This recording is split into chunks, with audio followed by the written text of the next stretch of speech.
You'll get more than you expect with McValue at McDonald's. So when you've spent too much on a night out, get deals on the after party. When you've got date night, get deals on favorites that'll make you their favorite. And when you've got family for the weekend, we've got breakfast. Buy one, add one for $1. Now with Sausage McGriddles and other breakfast favorites. Price and participation may vary. Cannot be combined with combo meal. Valid for item of equal or lesser value. Ba-da-ba-ba-ba. At Lowe's, before the holidays is the perfect time for upgrades and upkeep.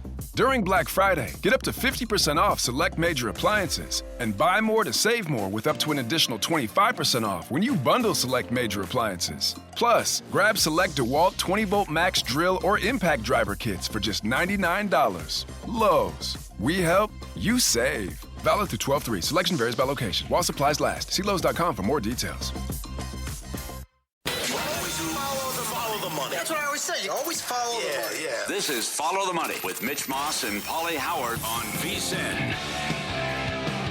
It's good to have you on board. Thanks for watching today on YouTube TV, listening on Sirius XM channel 158, iHeartRadio, TuneIn Radio, or any of our great affiliates across the country. Wednesdays at 5 o'clock Eastern, 2 o'clock Pacific, one of my favorite 10-minute chunks of the entire week, as the great Sal Paolantonio makes his weekly appearance. Hello, Sal Pal. How are you today? Mitch and Pauly, great to be on Follow the Money every Wednesday, 5 p.m. Eastern. Love the show. Everybody loves the show, baby. You know it. Love to hear that. Thank you so much. And Sal is on the Progressive guest line. Another bad performance by the Champs on Black Friday, losing at home 24-15 offensively. They were stuck in mud pretty much the entire game. A.J. Brown had a good one finally, but that was pretty much it. You are so close to the team and have been for so long. This to me feels like 2023 all over again. Tell me I'm wrong. It's not wrong, but it's not right. What's not right about it is that the Eagles have already won the Super Bowl. In 2023, they had not won it. So it's a different level of deterioration. One.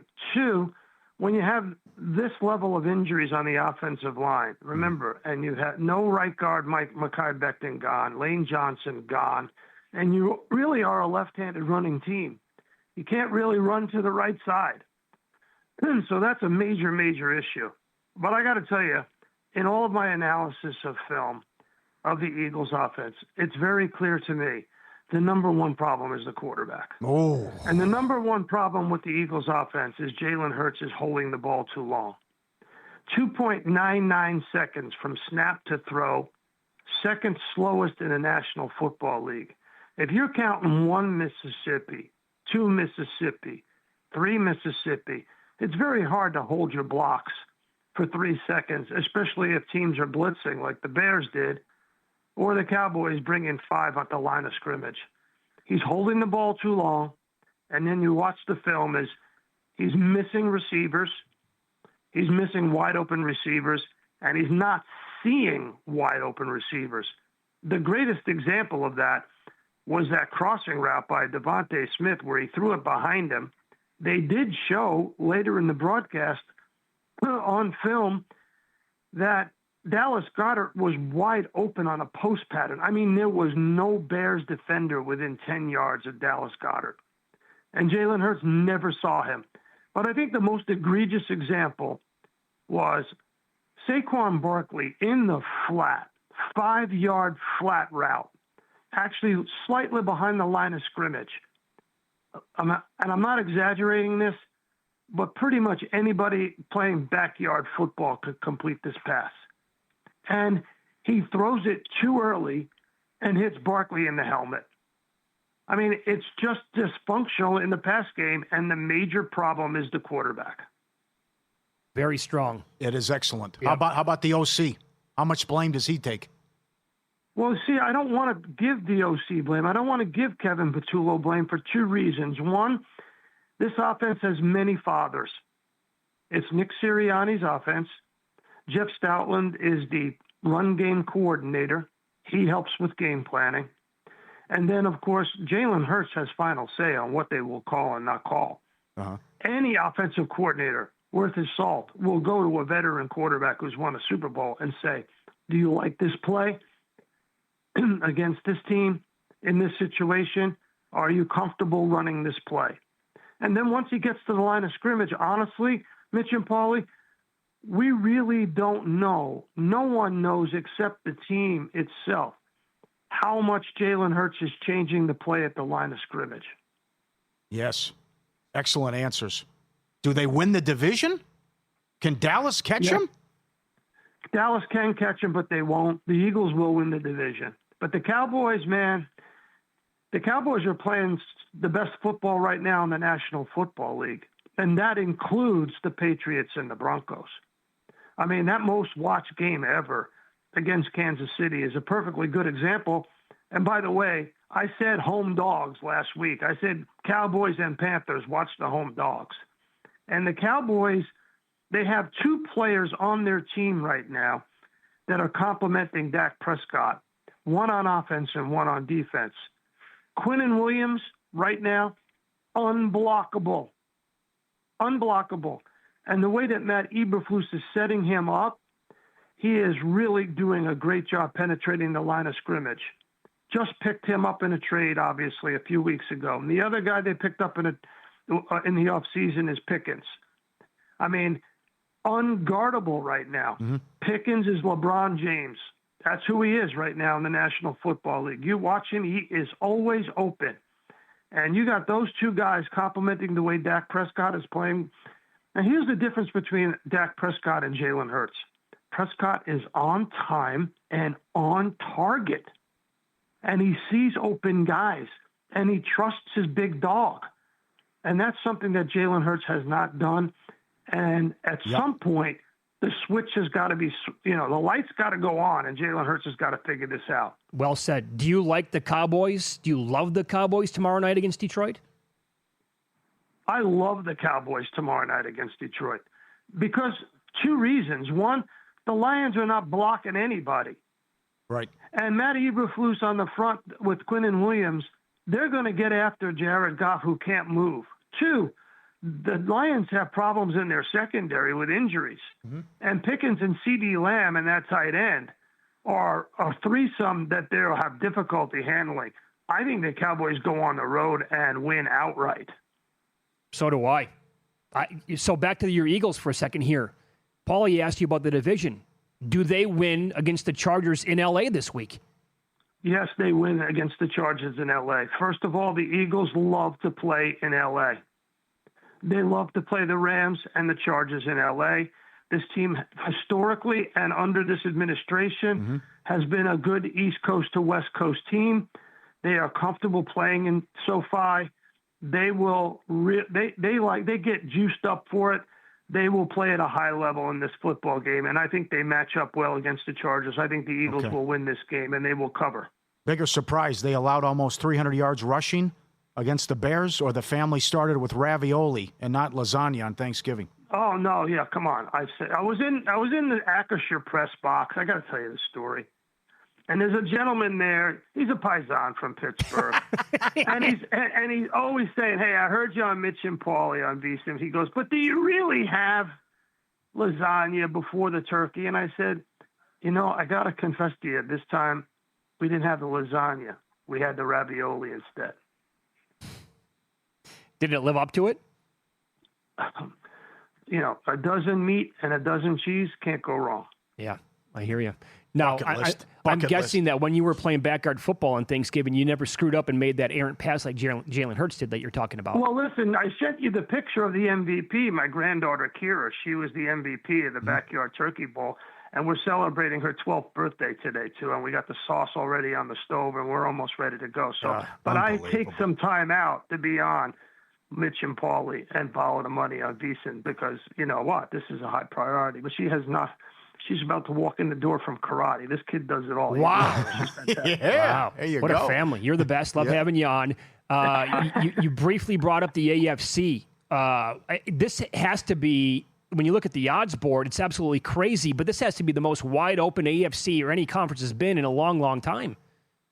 Yeah. Well, according to our numbers at ESPN, it's the most wide open AFC in 15 years when you look at the money line. The most wide open AFC, and the NFC is not far behind. Remember that number that I gave you guys earlier in the year? That in the last 8 years, only 7 teams have made the Super Bowl. 25 have not. It's a league of haves and have-nots. So when you look at that this year, and you can name the 7 teams, you know who they are. They're the Bucks, the Eagles, the Rams, and the Niners in the NFC. And in the AFC, it's the Pats and the Bengals and the Chiefs. And only 4 of them have won the game. Oh. So who's gonna penetrate that ceiling right this year? And when you look at it, it's so wide open. Could you see Seattle running the table? Absolutely. Could you see the Cowboys running the table? Absolutely. Could you see the Texans with this defense? Absolutely. And their schedule? Absolutely, you could see that. Yep. Now, I want to show you, there's one thing about the Patriots and the Broncos. You look at the combined record of the opponents of the Patriots. 54-104 combined record, winning percentage of .342. That's the easiest schedule in the NFL this year. 54-104 combined record of the Patriots opponents. The Broncos, 58-86, winning percentage of .403, 4th easiest. So in my view, while both teams are good, I like the design of the offense by Sean Payton in Denver and Josh McDaniels in New England. I want to see them really get tested. Great breakdown. Phenomenal appearance. Packers 6.5 against the Bears, quickly. That's a Bears game. Really? Oh, God, yeah. You saw what they did. The middle of their offensive line moved the Eagles off the ball, 2, 3, 4, 5 yards off the ball. That center and those 2 guards for the Bears and the 2-back system that Ben Johnson brought over from Detroit is super, super effective. And the other thing is, I was talking to the Eagles players after the game, and they said Caleb Williams is faster on the field than you think. Okay. Sal Pal, you are the absolute best. Love talking to you. Thanks for the time. Have a great weekend. Thank you, gentlemen. Love being on the show. The great Sal Paolantonio with us here on the Progressive Guest Line. Up next, best and worst ATS teams in the NFL and college football. Don't look now. 11-1 ATS with a game coming up this weekend and beyond.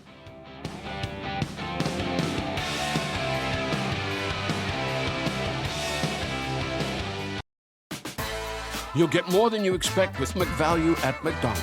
So when you've spent too much on a night out, get deals on the after party.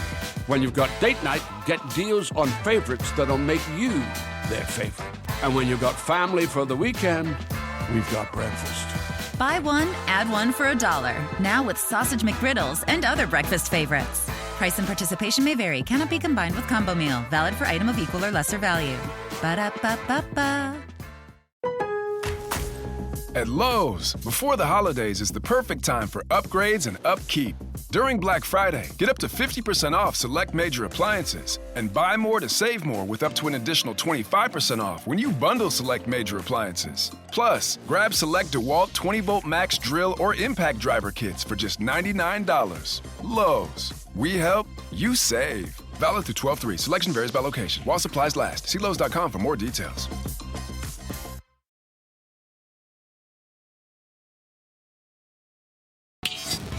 This is Follow the Money on VSiN. It's good to have you on board today. Coming up in 15 minutes, Mike Palm joins the program. We'll go over college football, playoff odds with him. Does he believe Miami is the team to get in on Sunday when they announce everybody after championship weekend coming up? Right now, our weekly look at the best and worst teams in the NFL. We'll put a bow on the college football regular season. We have some NHL numbers for you as well. And the number one team in the NFL, ATS, is Seattle, 9-3, covering on average by 7.7 points per game. And they're going to be favored by big numbers again in, at least a couple other games coming up, including this weekend. And that 12.5 against Minnesota was clearly not enough. Dominated. The Patriots are 9-4. Great season here by Vrabel and company. The Rams are 8-4. ATS, covering on average by 4.8 points per game. Those numbers would have been much more impressive before losing outright to Carolina. The Bears are either 7-4-1 or 8-4, depending on where you grade it. The Niners and the Panthers are both 8-5. The Panthers, crazy, man. 8 covers, 7 outright wins as a dog. Can I give you this? Yeah. There's a triple header Saturday of Week 17. The triple header is likely to be Baltimore at Green Bay, Houston at the Chargers, Seattle at Carolina. Is that just in? No, but they only have 5 games to choose from. Okay. The other 2 are trash. But that is a strong triple header. Well, that's very good. Yeah. And you're right with the Carolina thing. I mean, it's just, how many games are they going to win as a dog that has set the record? No kidding. Colts, Cowboys are each 7-5 ATS. The worst teams in the National Football League against the spread. A bunch of them are at 4-8 ATS. The Saints, the Commanders, the Raiders, the Ravens, and the Vikings, the teams that are 5-7 behind them. Green Bay and Denver, they play down the road. And the Bengals are 5-7 ATS. Some other teams are in there as well. Tennessee, despite not covering last week, they're 5-7 against the spread on the year. I'm surprised by that. Yeah, man. Oh, they were on that nice stretch until getting blown up by Jacksonville. The best teams to the over in the NFL. Dallas, 8-4, going over on average by 8.4 points per game. In their own division, the Giants, 8-5. And then the following teams are all 7-5 to the over. The Commanders, the Lions, the Vikings, the Cardinals, the Bengals, and the Jets. And Bengals games going over on average by 7.2 points per game. The best teams to the under in the NFL. The Texans, love to see that. They have been on my card a lot lately, going under, cashing. They are 9-3 under. The Saints are 9-3 under, Pauly. So not only are they great to the under, they're a great bet against in the first quarter. 1-11 ATS. There you go. The Chiefs are 4-8. Check that. I'm sorry. They are 8-4 to the under. Broncos are 8-4 to the under. Atlanta, Buffalo, Philadelphia, and the Rams are 7-5 to the under on the year. We go college football here. Regular season is done, but you obviously have this weekend, and you have the playoff behind that. Numbers at vsin.com. Again, depends on where you grade this stuff. A bunch of teams are 10-2. Utah State, Vandy, North Texas, Ohio State. Ohio State is either 10-2, 10-1-1, but I actually have Texas Tech at 11-1 ATS. So do I. And they're covering on average by 10 points per game. And, of course, they get BYU coming up. And beyond that, Western Kentucky, South Florida, San Diego State are 9-3. Vanderbilt is also, again, depending on where you grade it, they're either 9-3 or 9-2-1 ATS, and they're covering on average by 10.7 points per game. I wonder where Vandy's heads will be at. Yeah. In their bowl game. Tough, man. They can't. You're not going to have a better year ever. And they couldn't even make the playoff with 10 wins. Yep. Your worst teams in college football. Again, this is all ATS that we're talking about. Georgia State and Baylor, 2-10. And they missed on average by more than a touchdown per game. UMass, getting all those big numbers, didn't matter, 3-9.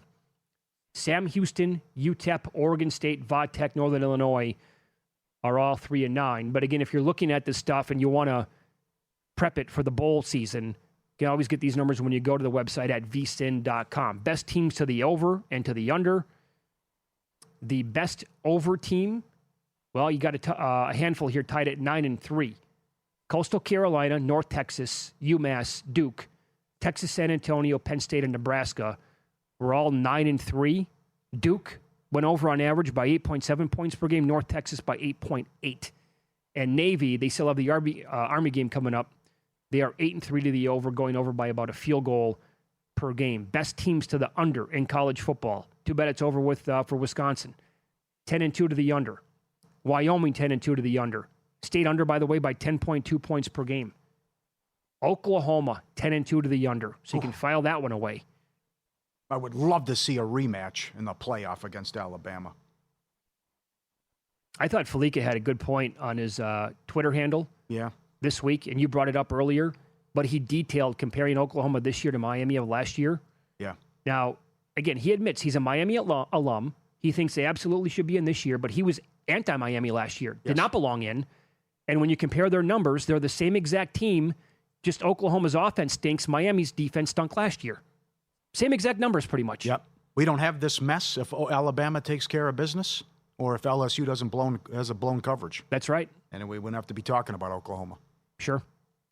I mentioned Wisconsin 10-2 to the under. Yeah. San Diego State, LSU, Wazoo all 9-3, Princeton 7-3, Ohio State 8-4 to the under. Excellent. Good stuff. Cowboys 11-1 over. First half on the season. Get ready tomorrow. Also, first half 6-0 to the over in road games. Green Bay 6-0 to the under first half at home. Thanks to Joe Osborne. Jacksonville, team total's gone over all 6 road games. And as Mitch mentioned, Saints 1-11 ATS first quarter. Hockey, first period overs. Sharks 8 of 9. Anaheim 17-9 run. Full game. Canadians 14 of 16. St. Louis 10-3 run. Goal in the first 10. Washington 15-1 run. Colorado 18-3 run. Should have had the Knights game last. 2 goals in the first minute last night. Right away. Best team ROI, the Ducks, up 8 units and change. Boston 750. San Jose 726. Boston the only team to beat Colorado in regulation. Islanders up 423. Dallas 390. Worst team ROI, St. Louis Blues down 867. Calgary down 797. Nashville again. Edmonton down 7 units. Vegas down 6 units and change. The miracle win last night, scored with 2 minutes left and won in overtime. Thanks to John Davis and Kevin Rogers and our guy Ian Duncan for the hockey numbers. Yep. This is Mike Palm's guy, and the Maestro's coming up in about 7 minutes with us here. But how about your team again, the Minnesota Wild? Hockey State. Jesper Wallstedt did it again last night. Another shutout at Edmonton. 1-0 final score. Wild get it done. He now has 4 shutouts on the year. Yeah. He's got a goals against of 1.74, a save percentage of 94+%. I had to do it last night. What'd you get? 29-1. I know Really? I'm late to the party. That's okay. I'm sure some people have, but I got to be honest. I looked. I think it was probably a week or so ago for Vezina numbers for him. I couldn't find them. Now, again, here like in Las Vegas, we're not going to have as many outs legally speaking that you are probably all nationally because we just don't have that many places that offer it, quite honestly. And I'm guessing 150, whatever it was when they first posted him on the board. He's 16 right now with DK. 16? Yeah. This is incredible what he's doing. Yeah. Unbelievable story. I don't know. If I know Mike Palm like I think I know Mike Palm, he's going to have a number on him to win the Vezina. And does he have a number on the Wild to win the conference, you think? That might be something he's been exploring here lately. They're third in their division right now. Colorado's a cheat code. No, yeah, I know. I mean, one regulation loss. And there's a lot of wide open divisions, though. With the Metro and the Atlanta, finally Toronto's winning some games. And then Anaheim leading the Pacific. There's a lot of great stories out there and a lot of surprises. Yeah, I mean, you look at the Metro overall. First place, Carolina, they have 34 points. Mm-hmm. They have a couple of games in hand with Washington, but the Capitals also have 34 points. Last place in the division, Columbus, they have 29 points. Yeah. There's like zero separation. Yes. And I know for one example, Andrew, who listens from New York, he has huge numbers on the Islanders to win the division. Huge. Yeah. And they are 3 points back as we speak. Good job. All right. VSiN Pro subscribers have exclusive access to all new AI player prop projections. Powered by OptAI, the trusted data source behind elite soccer analytics in the UK. Quarterbacks, wide receivers, running backs. Exclusive NBA player prop projections compared directly to DraftKings lines help you find value. Access it all with a VSiN Pro subscription. VSiN.com/subscribe. Everyone loves it. Get it. Jump on it. Mike Palm coming up next, VP of Circa Las Vegas. How should we all attack the current playoff odds in college football? We'll get his take next here on VSiN.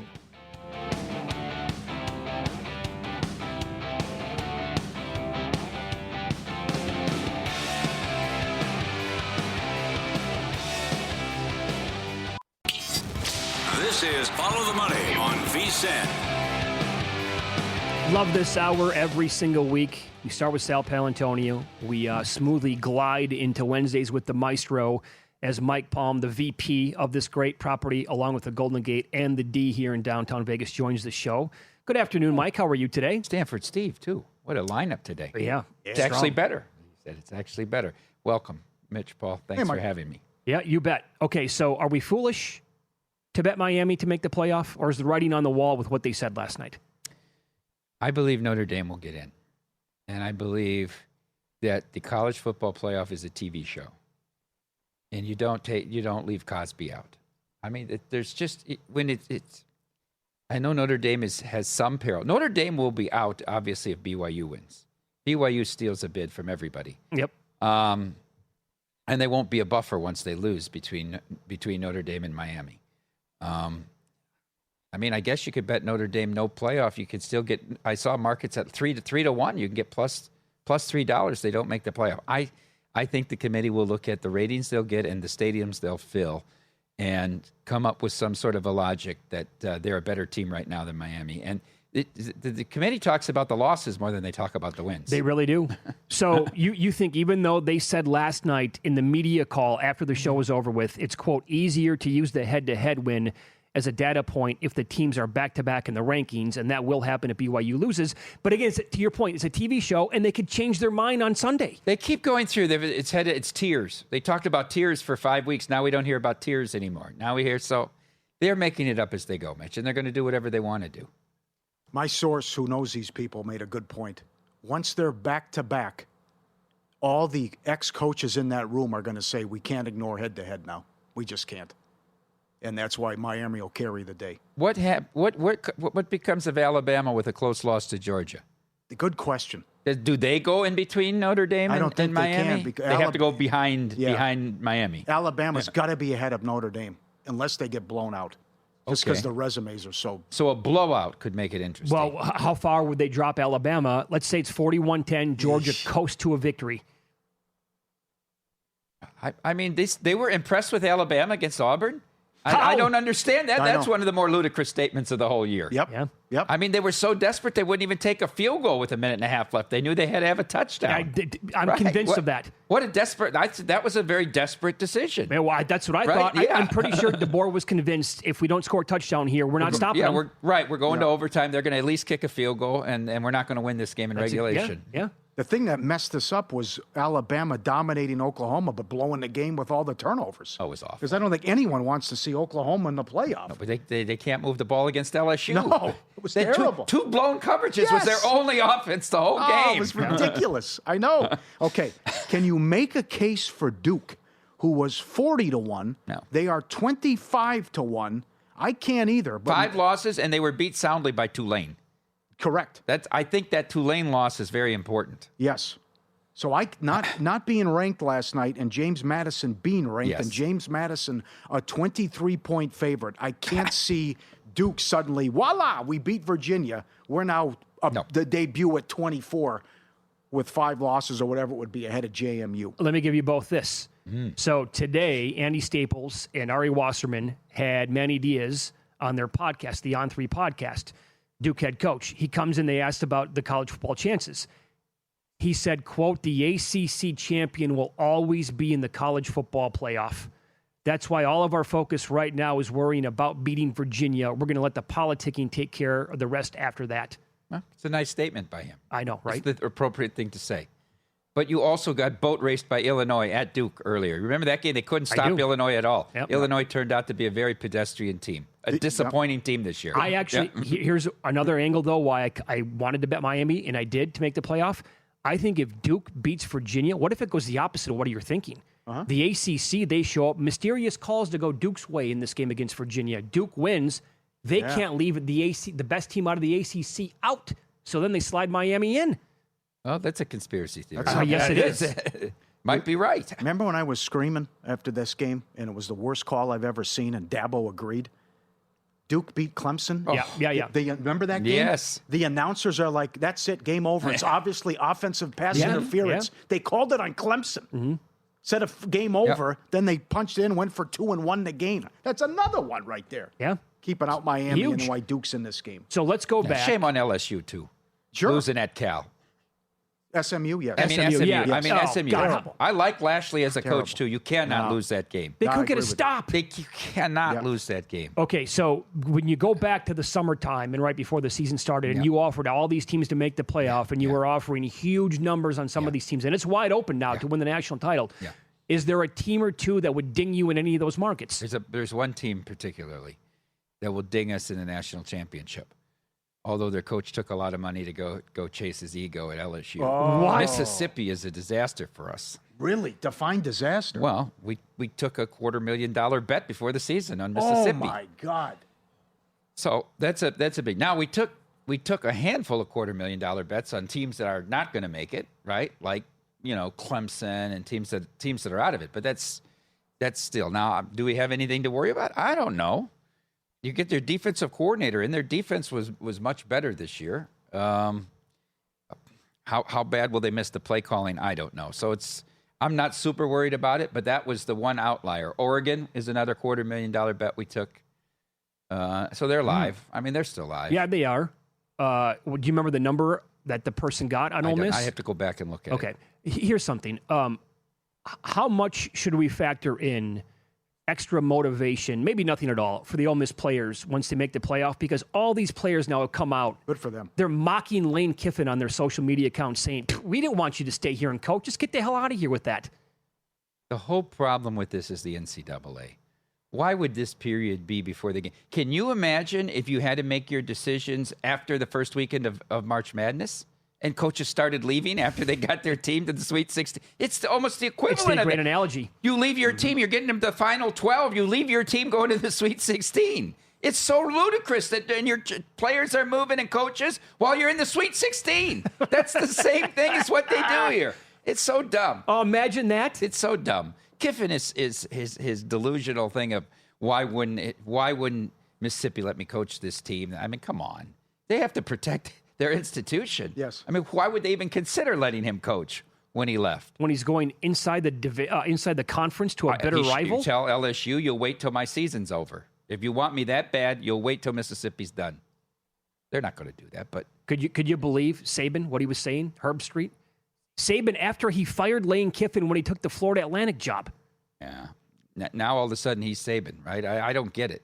Like Kiffin was considered the hot prospect only because everybody else is happy where they are, right? I mean, he's not. I wouldn't put him in the top 5. What's he done? He hasn't won a Power 4 conference. No.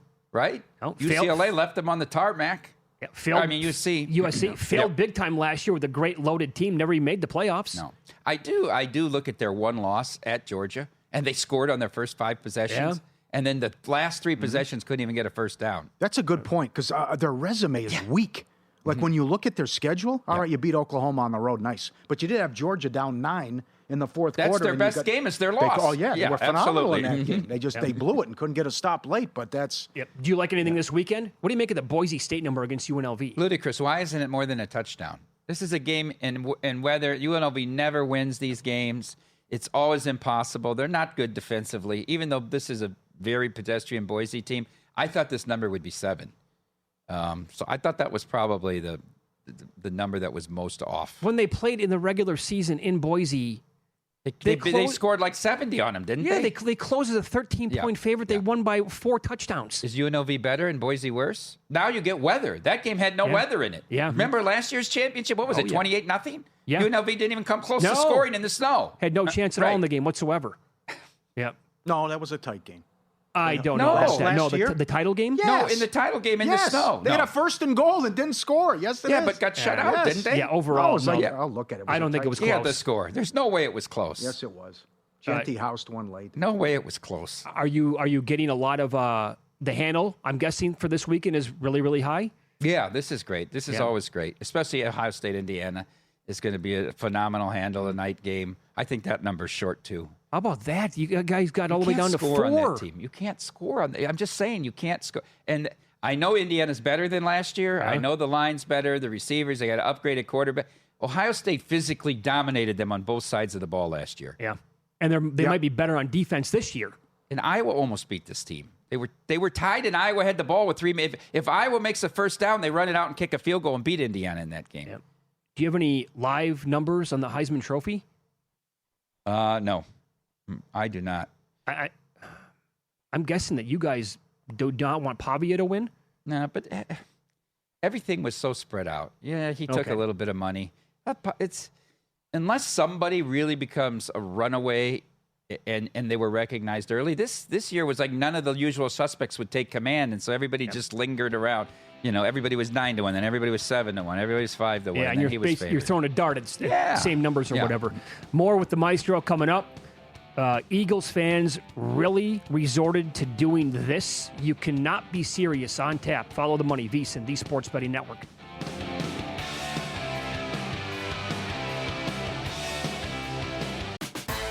You'll get more than you expect with McValue at McDonald's. So when you've spent too much on a night out, get deals on the after party. When you've got date night, get deals on favorites that'll make you their favorite. And when you've got family for the weekend, we've got breakfast. Buy one, add one for $1. Now with Sausage McGriddles and other breakfast favorites. Price and participation may vary. Cannot be combined with combo meal. Valid for item of equal or lesser value. Ba-da-ba-ba-ba. At Lowe's, before the holidays is the perfect time for upgrades and upkeep. During Black Friday, get up to 50% off select major appliances and buy more to save more with up to an additional 25% off when you bundle select major appliances. Plus, grab select DeWalt 20-volt max drill or impact driver kits for just $99. Lowe's, we help, you save. Valid through 12/3. Selection varies by location. While supplies last. See Lowe's.com for more details.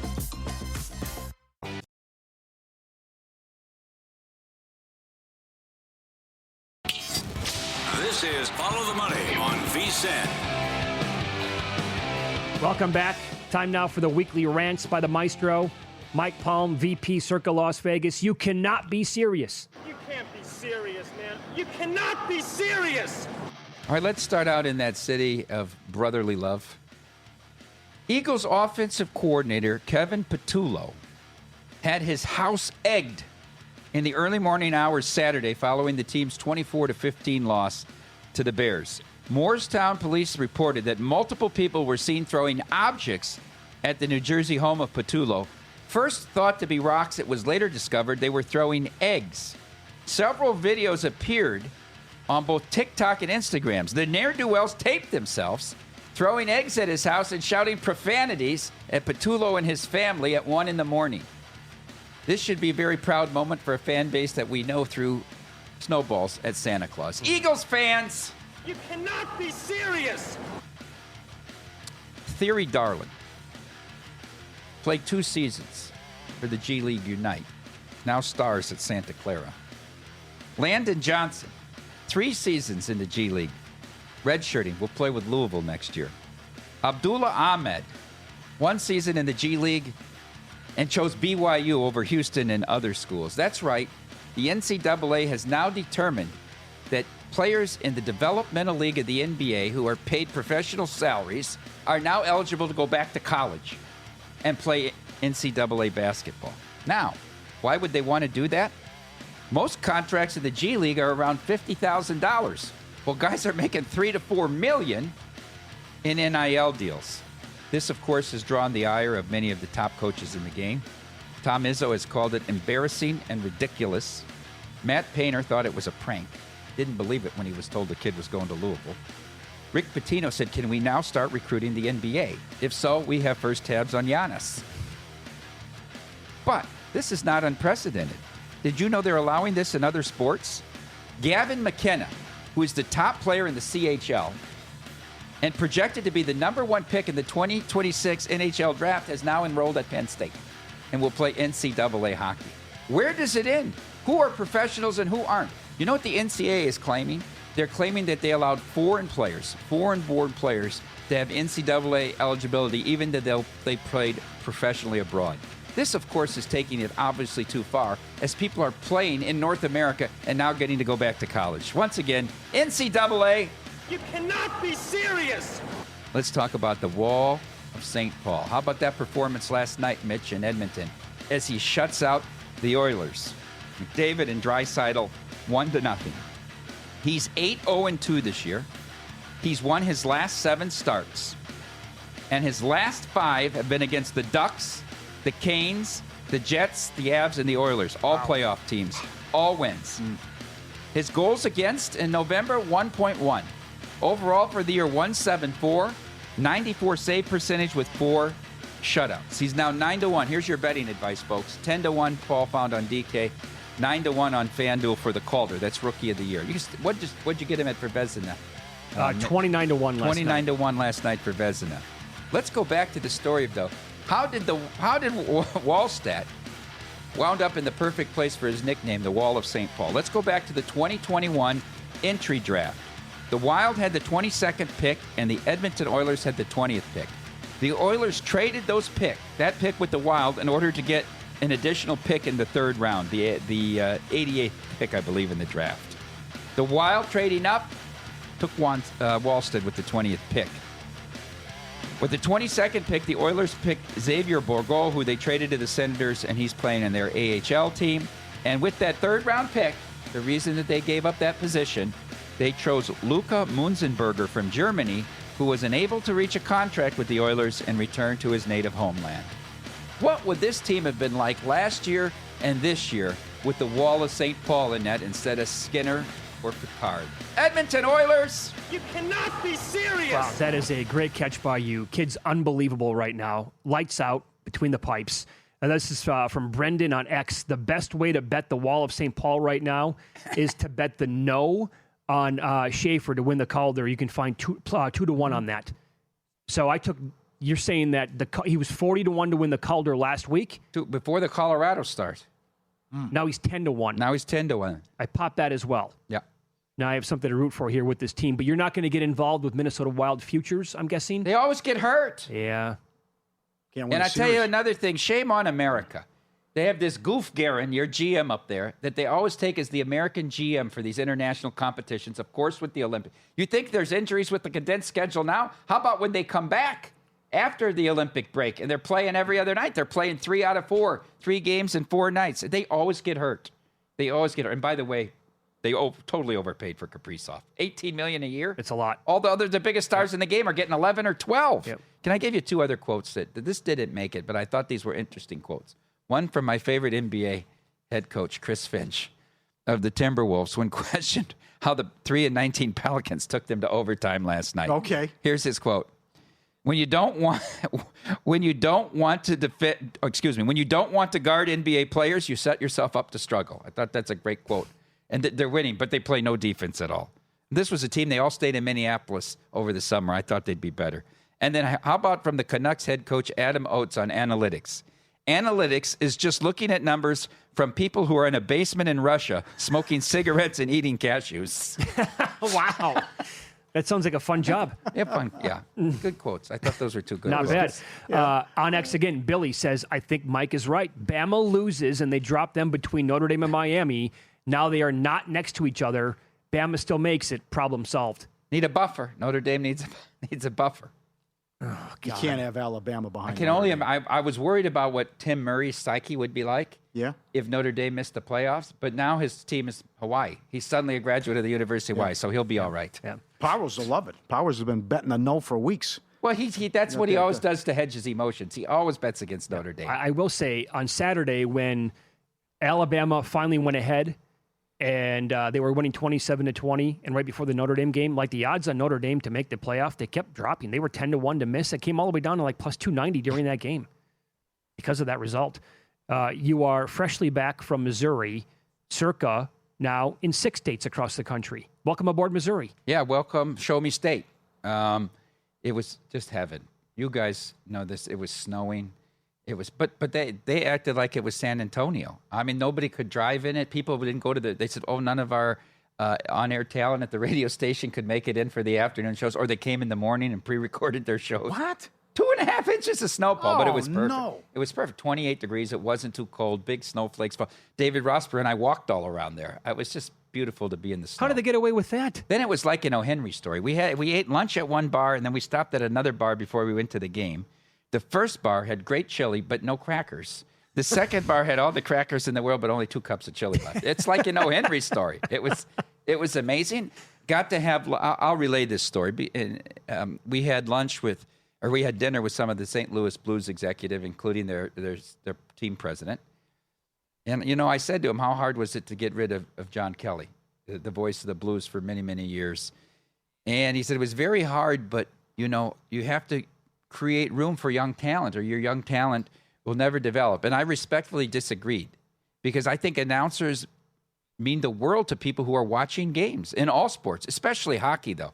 I mean, the reason that I watched these Sharks through the years, and these were some really bad teams with the Sharks, is because I love Randy Hahn. Joe B. with the Capitals, I watched them, right? The guys in Detroit, I love them. And John Kelly, I haven't watched the Blues as much this year because of the announcing change. And maybe I need to give the new guys a chance, but I'm comfortable. But all these polls that rate these announcers should be done by gamblers. The Bruins fans don't listen to the Canucks team when the Canucks play the Bruins. You know what I mean? Sure. But gamblers, when we have the choice, which broadcast are we going to listen to? Are we going to listen to Blues or Ducks? Are we going to listen, to Kings or Stars? We should be the ones to give the ratings on all these teams. Wow, I like that. That's a pretty good angle there. Oh, thank you. Now, were you a little schnockered here when you were getting into a yelling argument with this guy? It wasn't a yelling argument. We had some steaks, so of course we had a little bit of red wine. So okay, I wasn't really schnockered. We were enjoying the evening. Had a very nice steak. Did you say, "Hey, you got 2 seconds for me? Can I see in the corner here? I got to get something off my chest." No, but then in the game, we were of course in the owner's booth. So Bennington gives up a soft goal, like 5 minutes in, just whipping it off the boards, right?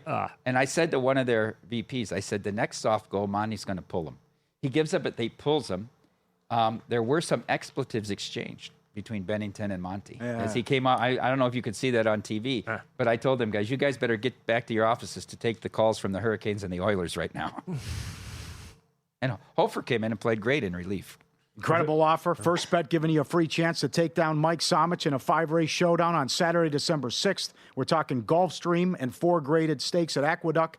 Submit your $2 win-and-place mythical picks and try to end the day with more money than Mike, and you can split the $5,000 grand prize right to your First Bet account. It opens this Thursday, first.com/VSiN, first.com/VSiN, free to enter. Bragging rights included. Beat Mike Somich. Did you see Steve Cohen got the gaming license in New York? No, I did not. Owner of the Mets.